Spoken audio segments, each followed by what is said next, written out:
Les métals froids vous saisissent, puis les pointes acérées percent votre chair. Un frisson parcourt votre corps nu, mais l'horreur n'a fait que commencer. Vos poignets sont liés si étroitement que la corde s'enfonce, coupant la peau. Des gardes vous traînent sans ménagement vers une chaise, non pas en bois, mais en fer. Ces centaines de pointes aiguisées scintillent sinistrement dans la lumière vacillante de la place publique. Vous savez ce qui s'en vient. Tout le monde, dans cette foule silencieuse, le sait. Les cris commencent toujours de la même manière. Ceci n'est pas un cauchemar, mais la chaise de fer, un instrument de torture parmi les plus terrifiants de l'Europe médiévale. C'est sur un tel engin qu'en l'an de grâce 1577, au cœur de l'hiver, une femme nommée Catherine des Fées fut conduite sur la place du marché de Nuremberg. Son crime? La sorcellerie, une accusation aussi courante que mortelle dans une époque en proie à la paranoïa et à la ferveur religieuse. La foule s'est rassemblée, non par compassion, mais par une fascination morbide. Ils sont venus assister à la justice telle qu'ils la concevaient se dérouler en temps réel. Le crime de Catherine, selon les magistrats, était de communier avec des démons et de provoquer la mort de bétail par des moyens surnaturels. Son véritable crime était probablement d'être une femme célibataire pratiquant la médecine par les herbes, dans une société qui craignait l'indépendance féminine. Mais la distinction entre l'accusation et la vérité importait peu une fois que l'on était ligoté à la chaise. Alors qu'il la forçait à s'asseoir, les pointes pénétrèrent son dos, ses cuisses et ses bras. Chaque mouvement lui infligeait de nouvelles blessures. Les liens furent resserrés jusqu'à ce que le sang commence à suinter sous les bandes de fer. Puis le bourreau se pencha et alluma le brasier sous la chaise. C'est là que l'épreuve de Catherine commença réellement. C'est là que des heures de torture systématique briseraient sa volonté ou mettraient fin à sa vie. La chaise de fer n'était pas conçue pour une mort rapide. Elle était conçue pour une agonie prolongée. C'était une machine qui transformait le corps humain en une toile de souffrance et le bourreau en un artiste de la douleur. Pour comprendre comment de tels dispositifs ont pu exister, nous devons d'abord comprendre le monde qui les a créés. L'Europe médiévale était une civilisation perpétuellement au bord du chaos. Entre le XIVe et le XVIIe siècle, le continent fut ravagé par la peste, la guerre, la famine et les bouleversements religieux.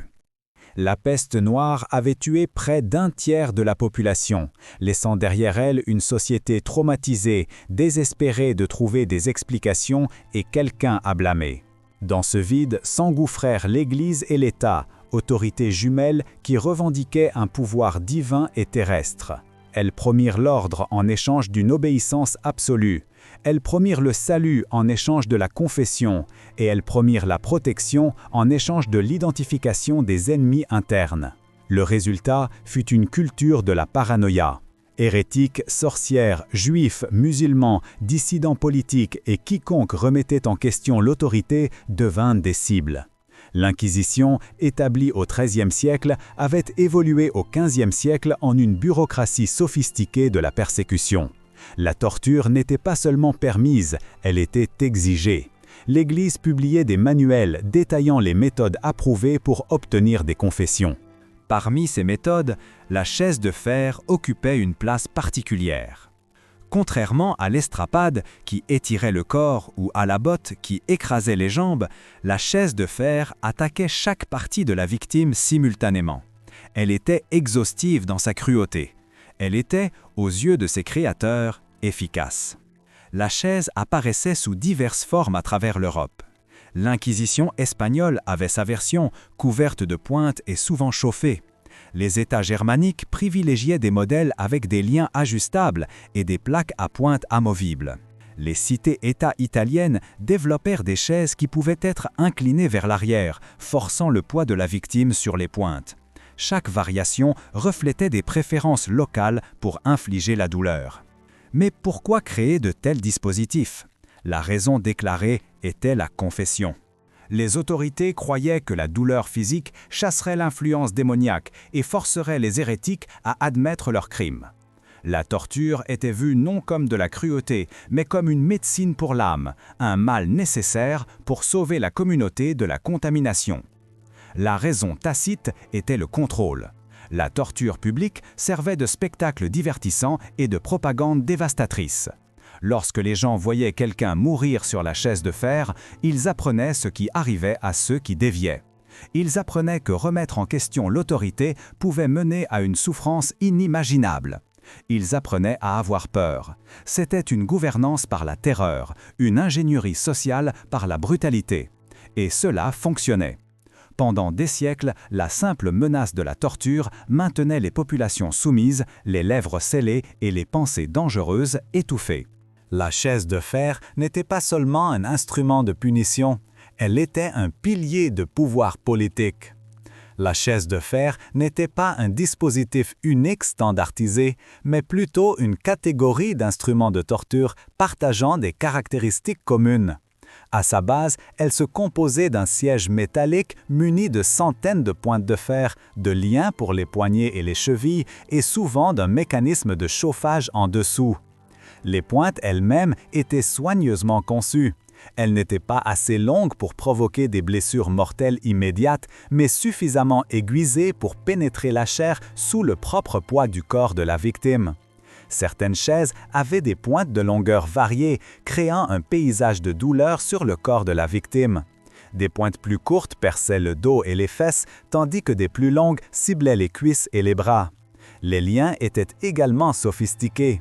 Des bandes de fer encerclaient les poignets, les chevilles et parfois le cou. Celles-ci étaient resserrées jusqu'à ce qu'elles entaillent la chair, empêchant tout mouvement qui pourrait permettre à la victime de déplacer son poids loin des pointes. Certains modèles incluaient une coiffe métallique qui maintenait le crâne en place, forçant la victime à regarder droit devant elle pendant que son corps était martyrisé. Mais la caractéristique la plus diabolique était la chaleur. Sous la chaise se trouvait un brasier ou une fosse à feu.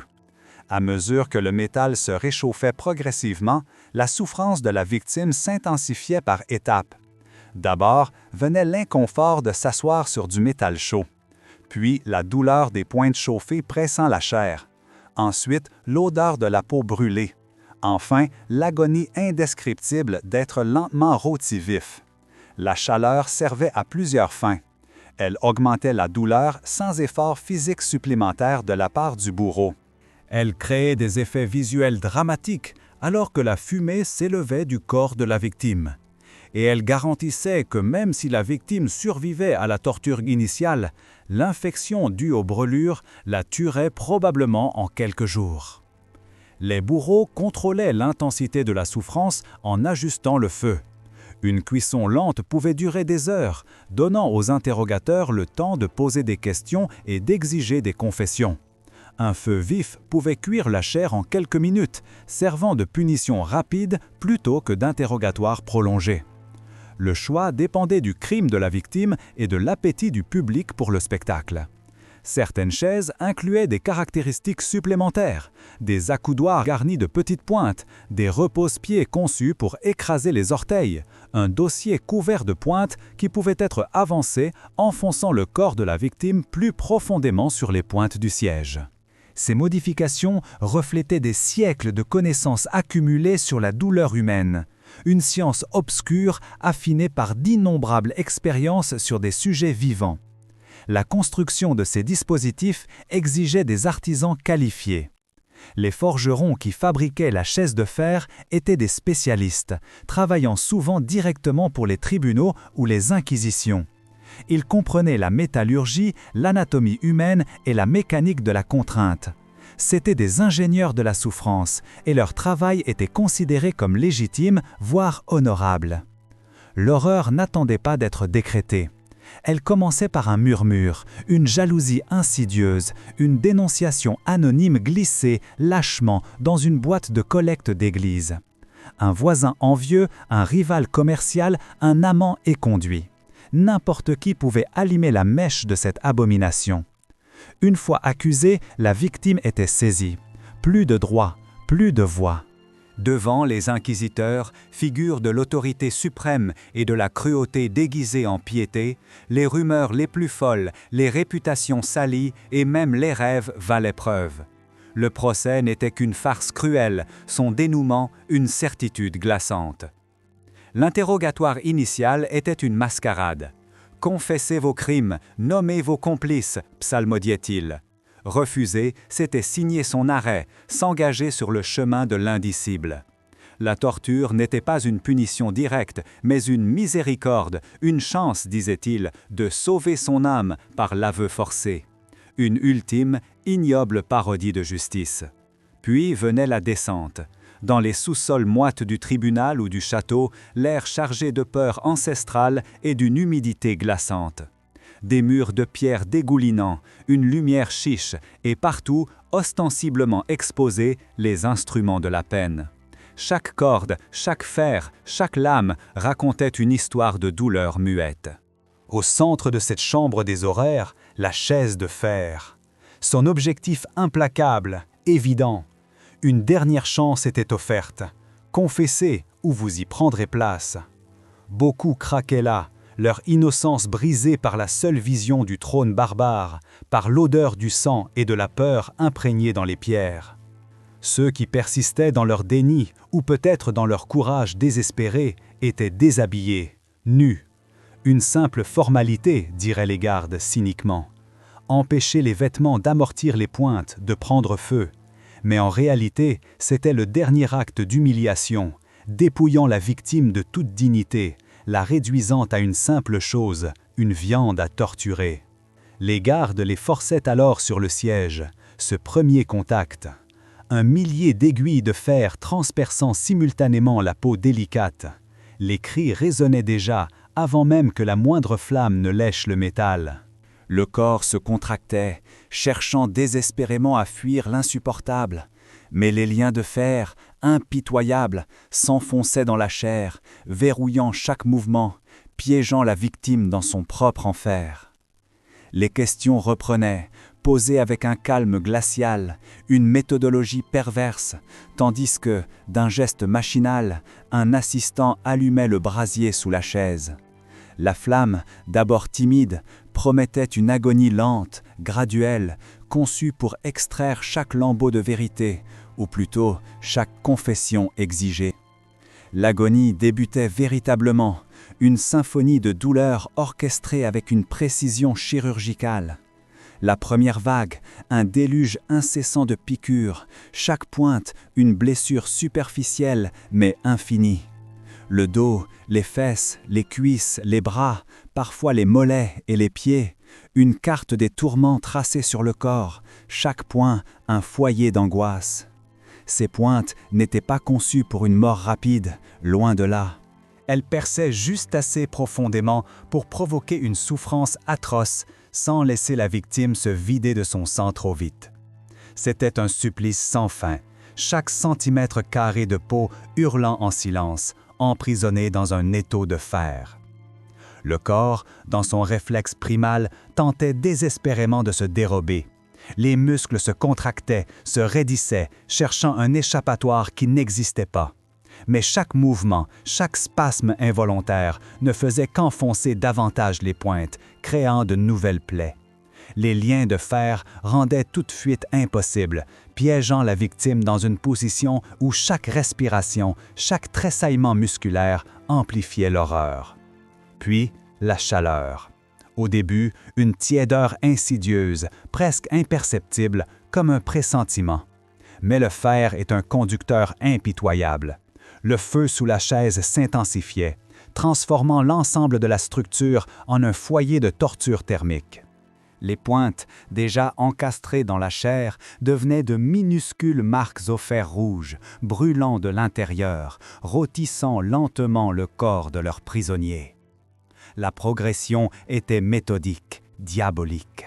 La transpiration perlant, puis dégoulinant, le corps luttant désespérément pour se refroidir. La peau rougie, se boursoufle au contact du métal incandescent. L'odeur, cette odeur nauséabonde et sucrée de chair brûlée, si distinctive, emplissant la chambre, se mêlant à la fumée s'élevant lentement du corps supplicié, un sacrifice humain à la folie des hommes. Les hurlements, constants, perçants, déchirant l'air. Des récits historiques décrivent des cris si intenses qu'ils résonnaient à travers le château ou la place publique, certains s'enrouant en quelques minutes.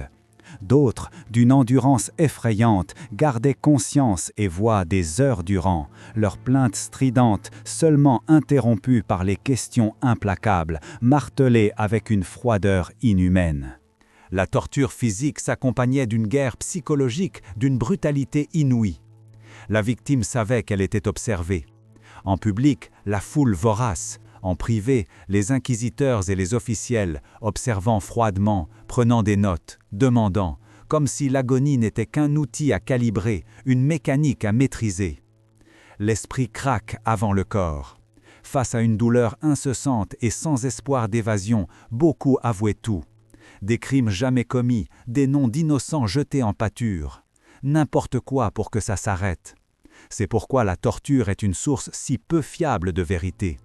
Mais les autorités de l'époque ne s'en souciaient guère ou ne le comprenaient pas. Les annales sombres de l'histoire sont tachées de cas précis de torture par la chaise de fer, bien que nombre d'entre eux, sans doute, n'aient jamais été consignés. Ces récits sont des fragments épars, extraits de procès, mémoires de bourreaux, témoignages de témoins horrifiés ou le rare journal d'un observateur. Chaque cas est une fenêtre ouverte sur le coût humain de cette cruauté systématisée. En l'an 1598, dans la cité allemande de Würzburg, une femme nommée Anna Hansen fut accusée de sorcellerie par 3 de ses voisins. Les accusations prétendaient qu'elle avait maudit leur récolte et provoqué des fausses couches chez leur bétail. Anna était sage-femme, profession qui, à cette époque, la rendait automatiquement suspecte, le savoir médical féminin étant souvent confondu avec des pouvoirs surnaturels. Les registres du procès indiquent qu'Anna nia toutes les charges initialement. Elle fut soumise à la chaise de fer lors d'un interrogatoire formel. La session de torture dura environ 3 heures. Les documents de la cour notent qu'Anna avoua après 2 heures avoir conversé avec des démons et participé à des sabbats où elle aurait dansé avec le diable. Elle nomma également 7 autres femmes comme complices. Ces femmes furent arrêtées quelques jours plus tard. 5 d'entre elles furent également torturées et avouèrent. Les 8 furent brûlées sur le bûcher 1 mois après la confession initiale d'Anna. Les historiens modernes y voient un exemple classique de la manière dont la torture produisait de fausses confessions qui, en cascade, menaient à des persécutions de masse. Un autre cas documenté nous vient d'Espagne, en l'an 1623. Don Garcia de Mendoza, un noble de moindre rang, fut accusé de blasphème et d'hérésie pour avoir remis en question l'autorité de l'Église. Son véritable crime semble avoir été un litige foncier avec une famille plus puissante liée à l'Inquisition. Garcia fut soumis à la chaise de fer dans le cadre de son interrogatoire. Contrairement à de nombreuses victimes, il refusa de confesser, même sous la torture la plus extrême. Les registres de l'Inquisition notent que la session dura plus de 4 heures et que Garcia perdit connaissance à plusieurs reprises. Chaque fois, il était ranimé avec de l'eau froide et l'interrogatoire reprenait. Finalement, Garcia fit une confession, mais elle fut soigneusement formulée pour n'admettre que des erreurs théologiques mineures plutôt qu'une hérésie complète. Son statut social lui a peut-être offert une certaine protection. Il ne fut pas exécuté, mais condamné à la résidence surveillée et contraint de payer une amende substantielle. Il survécut à la chaise de fer, mais porta les cicatrices physiques et psychologiques pour le reste de sa vie. La ville de Nuremberg conservait des registres particulièrement détaillés de ces procédures de torture. Franz Schmidt, le bourreau de la ville de 1573 à 1617, tenait un journal qui incluait des descriptions de 361 exécutions et de nombreuses sessions de torture. Ces entrées sont remarquablement factuelles, décrivant la chaise de fer comme un simple outil de son répertoire professionnel. Les bourreaux qui géraient ces sessions de torture étaient des professionnels, souvent des spécialistes héréditaires qui transmettaient leur savoir de père en fils. Ils occupaient une position sociale étrange, nécessaire au maintien de l'ordre, mais profondément stigmatisée par leur travail. Les bourreaux étaient formés à ce que nous pourrions aujourd'hui appeler l'anatomie appliquée. Ils devaient comprendre la quantité de douleurs que le corps humain pouvait endurer sans mourir, comment reconnaître les signes de la mort imminente et comment maximiser la souffrance tout en préservant la conscience. Ce savoir était transmis par apprentissage, des bourreaux expérimentés enseignant aux novices l'art de la cruauté contrôlée.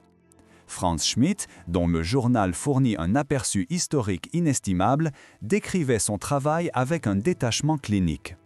Il considérait la torture comme une fonction nécessaire de la justice, non différente des autres procédures judiciaires. Ces entrées enregistrent les méthodes utilisées, la durée des sessions et si des confessions ont été obtenues, le tout sur le même ton neutre que l'on utiliserait pour décrire la menuiserie ou l'agriculture. L'isolement social des bourreaux était profond. Ils étaient tenus de vivre en dehors des murs de la ville, ne pouvaient assister aux services religieux réguliers et il leur est interdit de socialiser avec la plupart des citoyens. Leurs enfants ne pouvaient pas fréquenter les écoles ordinaires. Cet ostracisme était basé sur la croyance que toucher la mort et causer la souffrance rendait les bourreaux rituellement impurs, contaminés par leur profession. Pourtant, la société avait désespérément besoin de ces hommes. Sans bourreaux, l'appareil de justice et de contrôle s'effondrerait. Les communautés entretenaient donc une relation hypocrite avec ces spécialistes, dépendant d'eux tout en les fuyant. Les bourreaux étaient bien rémunérés pour leur travail, recevant des honoraires pour chaque session de torture et chaque exécution, accumulant souvent une richesse substantielle malgré leur statut de paria. Certains bourreaux développaient une sombre fierté pour leur expertise. Ils se considéraient comme des artisans qualifiés, accomplissant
un travail difficile mais essentiel.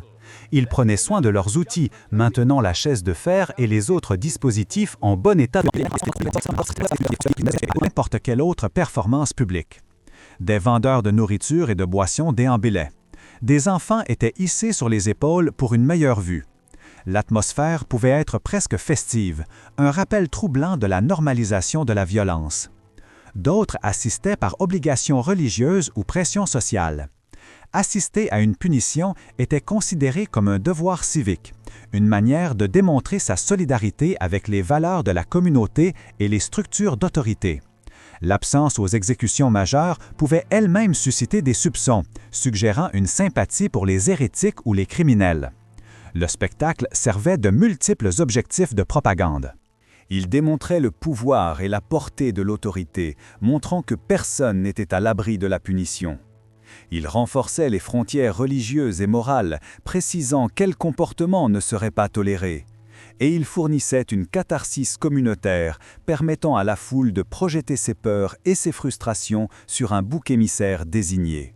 Les éléments visuels et auditifs de la torture par la chaise de fer la rendaient particulièrement efficace en tant que spectacle. La fumée s'élevant du corps de la victime, les cris résonnant sur la place, l'odeur de chair brûlée. Ces expériences sensorielles créaient des souvenirs puissants que les spectateurs emporteraient avec eux. Le message était clair, cela pourrait vous arriver. Certaines autorités comprenaient la nature théâtrale de ces événements et jouaient avec la foule. Les bourreaux faisaient des pauses entre les étapes de la torture, laissant le temps aux cris de la victime de résonner. Les inquisiteurs posaient les questions à voix haute afin que tous puissent entendre les accusations et les confessions extraites. Toute la procédure était chorégraphiée pour un impact maximal. Tout le monde n'approuvait pas ce spectacle. Même à l'époque médiévale, certaines voix s'interrogeaient sur la moralité et l'utilité de la torture publique.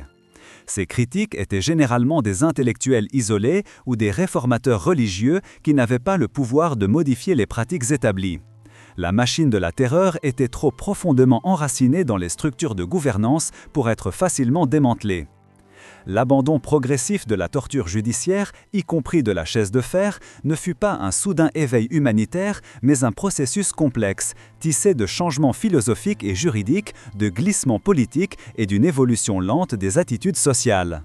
Cette transformation s'est opérée de manière inégale à travers l'Europe, certaines régions abandonnant la torture des siècles avant d'autres. Le siècle des Lumières, au XVIIIe siècle, apporta de nouveaux cadres philosophiques qui remirent en question les justifications traditionnelles de la torture. Des penseurs comme César Beccaria soutient que la torture était à la fois moralement répréhensible et pratiquement inefficace.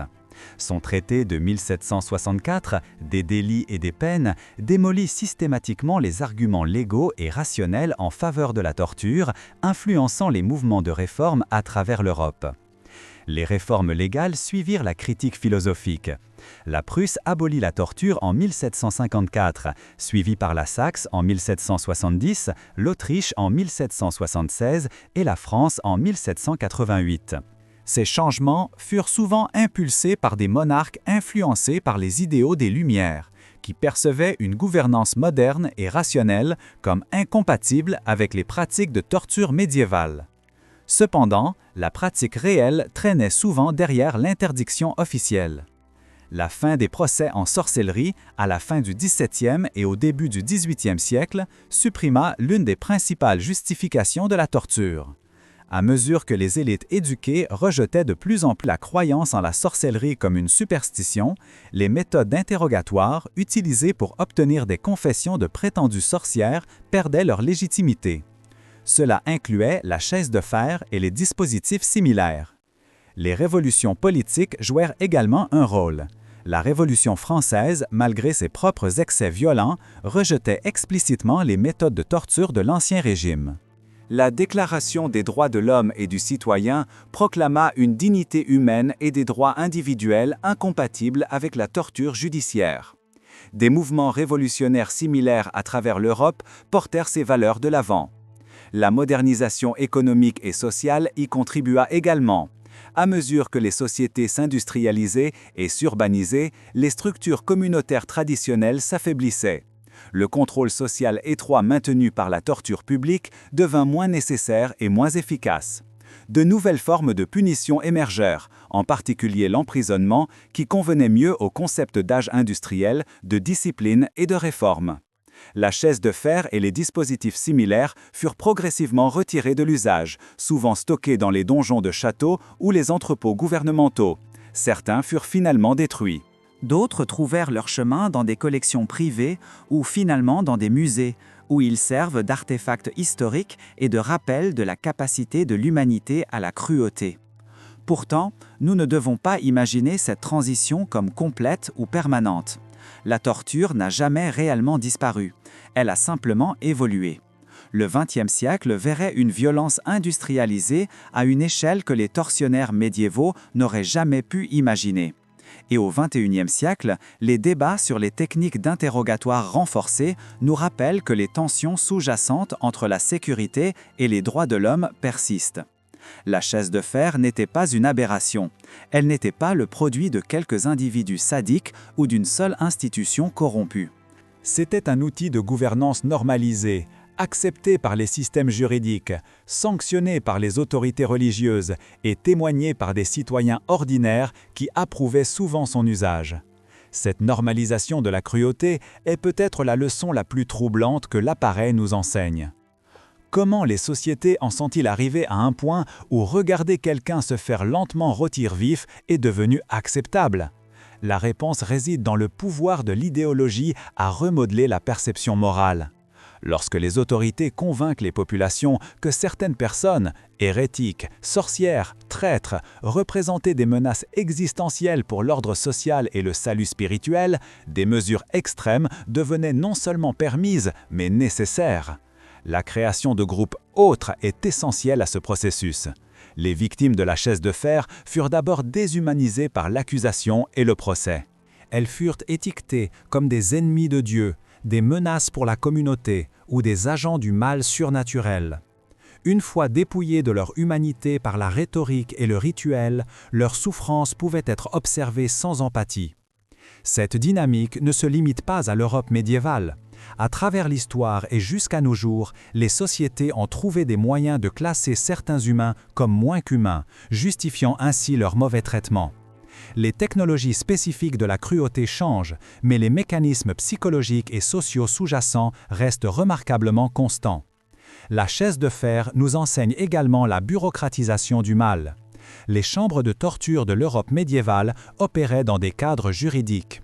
Il y avait des règles sur qui pouvait être torturé, pendant combien de temps et dans quelles circonstances. Les bourreaux étaient des professionnels agréés. Les confessions étaient documentées par des scribes. Tout l'appareil avait le vernis de la légitimité et du processus. Cette structure bureaucratique permettait aux individus de participer à une cruauté extrême tout en se distançant psychologiquement de toute responsabilité. L'inquisiteur pouvait affirmer qu'il ne faisait que suivre la loi de l'Église. Le bourreau ne faisait que son travail. Le scribe ne faisait que tenir des registres. Chaque personne jouait un petit rôle dans une machine plus grande, ce qui facilitait l'ignorance du poids moral de l'ensemble. Nous devons également reconnaître la chaise de fer comme une preuve de l'ingéniosité humaine appliquée à des fins obscures.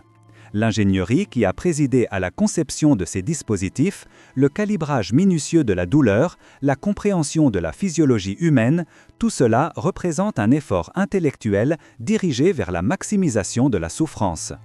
Cela nous rappelle que l'intelligence et la créativité ne sont pas intrinsèquement des forces morales. Enfin, l'histoire de la chaise de fer nous met au défi de rester vigilants contre le retour de telles pratiques. L'abolition de la torture judiciaire fut un acquis difficilement gagné, le résultat de siècles d'arguments philosophiques et de luttes politiques, mais elle n'était jamais inévitable et n'est pas irréversible. Chaque fois que la peur et l'insécurité dominent le discours politique, la tentation de sacrifier les droits de l'homme pour une sécurité perçue refait surface. La chaise de fer existe maintenant principalement dans les musées, une relique d'un passé brutal que la plupart des gens modernes préféreraient oublier. Pourtant, il y a de la valeur à se souvenir, à se forcer à affronter la vérité inconfortable que ces dispositifs étaient réels, furent utilisés sur de vraies personnes et furent considérés comme légitimes par des sociétés passées différentes des nôtres. Catherine Dess, dont l'histoire a ouvert cette exploration, est morte sur la chaise de fer après avoir avoué des crimes qu'elle n'avait presque certainement pas commis. Anna Hansen et 7 autres femmes furent brûlées vives sur la base de confessions obtenues par la torture. Don Garcia de Mendoza a survécu mais a porté les cicatrices jusqu'à sa mort. Ce ne furent pas des incidents isolés, mais une partie d'une pratique systématique qui a perduré pendant des siècles. Les victimes de la chaise de fer étaient des mères et des pères, des filles et des fils. C'étaient des gens avec des espoirs et des peurs, avec des relations et des routines quotidiennes. C'étaient des êtres humains qui ont connu une douleur inimaginable, qui ont crié jusqu'à ce que leur voix s'éteigne, qui sont morts de manière conçue pour maximiser leur souffrance. Ils méritent d'être rappelés, non comme des statistiques historiques abstraites, mais comme des individus qui ont enduré des horreurs que nous pouvons à peine comprendre. La chaise de fer nous rappelle également que le progrès n'est pas linéaire et que la civilisation est fragile. Les sociétés qui ont créé ces dispositifs avaient l'art et la littérature, avaient des lois et des institutions, avaient des enseignements religieux sur l'amour et la compassion. Pourtant, elles avaient aussi des chambres de torture. Elles démontrent que la sophistication culturelle n'empêche pas la cruauté et que la régression morale est toujours possible. En étudiant la chaise de fer, nous nous étudions nous-mêmes. Nous examinons la capacité humaine à la cruauté, à la rationalisation morale, à la normalisation de l'anormal. Nous voyons comment la peur peut être militarisée, comment l'autorité peut être abusée, comment des gens ordinaires peuvent participer à un mal extraordinaire. Ce ne sont pas des leçons confortables, mais elles sont nécessaires. Alors que nous clôturons cet examen de l'un des instruments les plus sombres de l'histoire, nous devrions conserver plusieurs engagements. Premièrement, nous rappeler que les droits humains ne sont ni naturels ni inévitables, mais construits et maintenus par une vigilance constante. Deuxièmement, résister à la déshumanisation de tout groupe, quelle que soit la menace qu'il représente. Troisièmement, interroger l'autorité, surtout lorsqu'elle justifie la cruauté au nom de la sécurité ou du salut. La chaise de fer a disparu de nos systèmes de justice, mais les impulsions qui l'ont créée demeurent dans la nature humaine.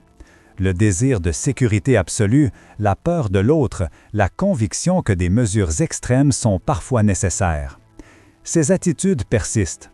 Notre défi est de reconnaître ces impulsions tout en refusant de les laisser guider nos actions ou façonner nos institutions.